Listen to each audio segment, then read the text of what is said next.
अलि ठुला व्यवसायहरूको पनि यो चाहिँ दायित्व हो भन्ने लाग्छ। यो किसानहरूले आफ्नो उत्पादन बजारमा कसरी बेच्छन्?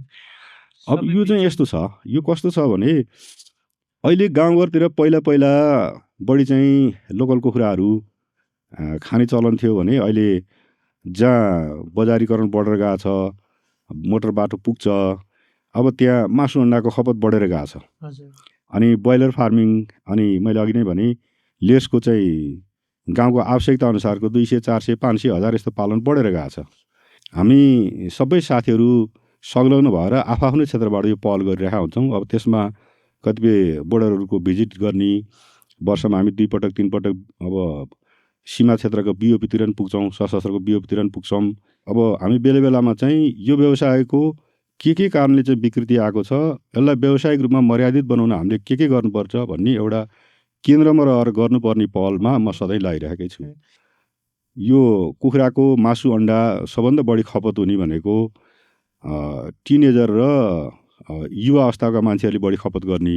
हजुर अहिले यो पढ्नेको हिसाबमा, रोजगारीको हिसाबमा धेरै मात्रामा चाहिँ युवा किशोर किशोरीहरू अब हामीलाई मेन दुईवटा खुल्ला सिमानाको हिसाबमा डम्पिङ रेटमा आइदिँदाखेरि आफ्नो कस्ट अफ प्रोडक्सन नउठ्ने, अनि बाध्य भएर चाहे त्यो अन्डा दिने लेस पाल्ने किसान होस्, चाहे ब्रोइलर पाल्ने किसान होस्, चाहे ह्याचरी होस्, आफ्नो परल मूल्य लामो समय नपाएपछि एउटा गाह्रो परेको स्थिति छ।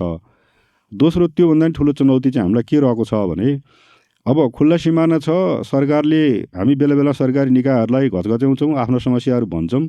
नीतिगत रूपमा त सरकारले उद्योगीलाई सहयोग नै गरेको छ, नगरे भन्न मिलेन। जस्तै प्रष्ट कानुनी रूपमा चोरी निकासी ल्याउन पाइँदैन भन्ने छ। अनि क्वारेन्टाइन भएर ल्याउने सामानहरू पनि यो गुणस्तरको नापजाँच गरेर मात्रै ल्याउन पाइन्छ भन्ने छ। सरकारी नीतिमा त्यस्तो अस्पष्ट धेरै छैनन्। अब हामीले खालि ह्याचरी मात्रै कुरो होइन, ह्याचरी त हामी गर्छौँ नै। अघिदेखि मैले के भन्दै आएको छु भने चोरी निकासीले चाहिँ नि हाम्रो लागत मूल्यको मात्रै कुरा होइन कि ठुल्ठुलो रोग व्याधको पनि, बर्ड फ्लू जस्ता चाहिँ रोगहरूको पनि जोखिम चाहिँ निम्त्याउने मेजर कारण त्यही छ। त्यही भएर अब किसानले पनि त्यो ह्याचरीमा सम्भवै नभएको लागत मूल्यभन्दा धेरै कममा पायो भने त्यो अपेक्षा पनि राख्नु भएन। अहिले भर्खरै नयाँ बालन सरकार, नयाँ सरकारको गठन पनि भइरहेको अवस्था छ, भइसकेको छ। र अहिलेको सरकारसँग यो उद्योगले गरेको मुख्य मागहरू चाहिँ के हुन्? अब मुख्य माग भन्दा नि अब यो चाहिँ सबै कुरा हामीले प्रष्टाउन चाहिँ बाँकी छ, तर योभन्दा पहिला नै अलिअलि हामीले चाहिँ पहल त गरे हो। अहिले हाम्रो 2-3 कुरा